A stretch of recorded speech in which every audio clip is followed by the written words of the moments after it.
हाल ही में एक बवाल मचा हुआ है और वो है अरशद मदनी साहब के उस बयान से जहाँ पे उन्होंने कहा है कि ओम जो है वही अल्लाह है, अल्लाह ही ओम है, ओम ही अल्लाह है।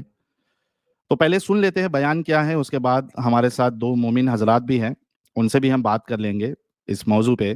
पहले सुनते हैं कि अरशद मदनी साहब का क्या वो बयान था जिससे हर जगह पे हल्ला मचा हुआ है।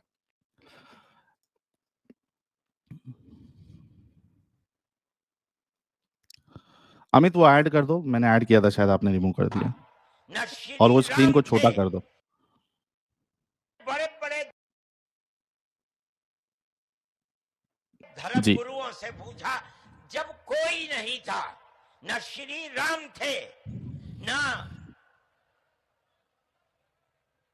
ब्रह्मा थे, न शिव थे। जब कोई नहीं था तो सवाल पैदा होता है कि मनु पूजते किसको थे।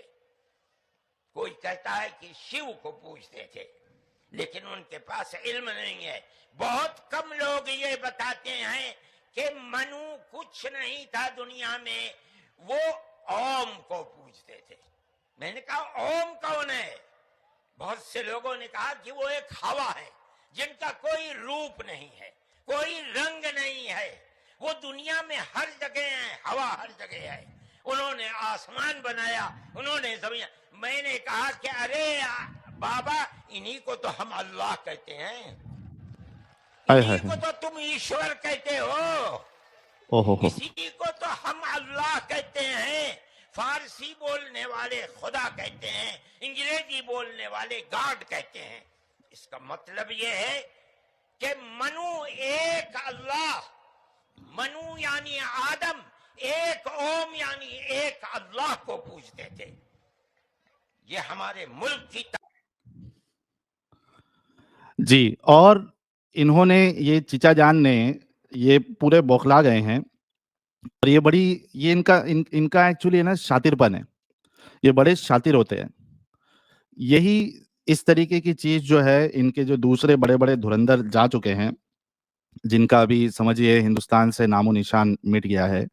ज़ाकिर नाइक एमबीबीएस साहब, वो भी इस तरीके की हरकत करते हैं और अपने जो रसूल है या नबी है, वो ये बाइबल से साबित करने की कोशिश करते हैं।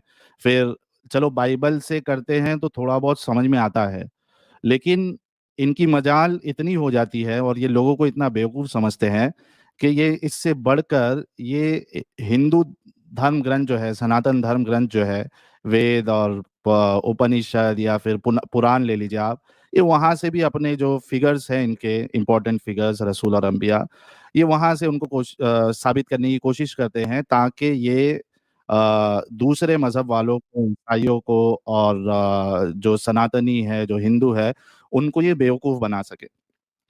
और टू बी ऑनेस्ट गाइज़, बहुत से लोग इनकी बातों में आके बेवकूफ़ बने भी हैं। मुझे पता है आपको ये अच्छा नहीं लगेगा सुनने के लिए, लेकिन ये हकीकत है। कई सारे लोग इनके धोखे में आके उन्होंने अपना मज़हब छोड़ा, वो मुसलमान बने। कई सारे हिंदू जो है वो मुसलमान इसी चक्कर में बने क्योंकि इस तरीके के लोग धोखा दिए, और जो हिंदू थे, जो ईसाई थे, उन्होंने अपनी किताब को पढ़ा नहीं। ना वो कभी गए अपने गुरुओं के पास और ना चेक करने की कोशिश की कि भाई ये जो बता रहा है, ये वाक़ई में ऐसा है या नहीं है। बस इनकी बातों में आ गए और वो बेवकूफ़ बन गए। लेकिन अब मामला ऐसा नहीं है। अब यहाँ पे हम बैठे हुए हैं।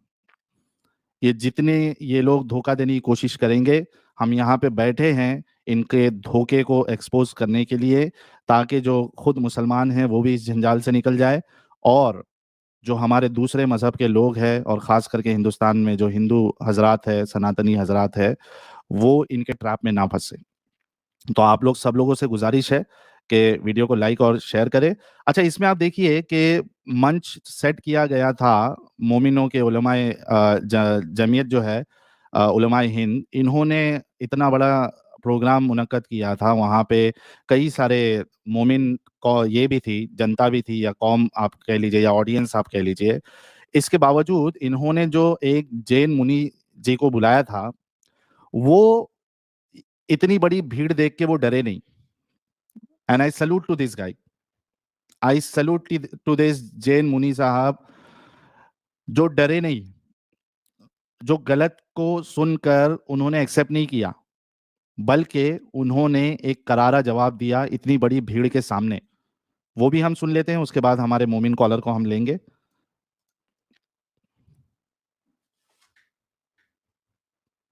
अमित वो चला दो जैन मुनि संसद साहब का। के सभी रहनुमा यहाँ आए और बड़ी प्यार मोहब्बत की बात हमारे स्वामी चिदानंद सरस्वती जी महाराज ने की, एक माहौल बनाया।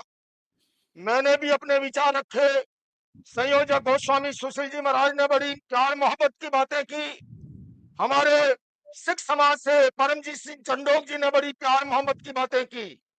किंतु उसके बाद जो मदनी साहब का वक्तव्य हुआ, हम कोई उससे सहमत नहीं है।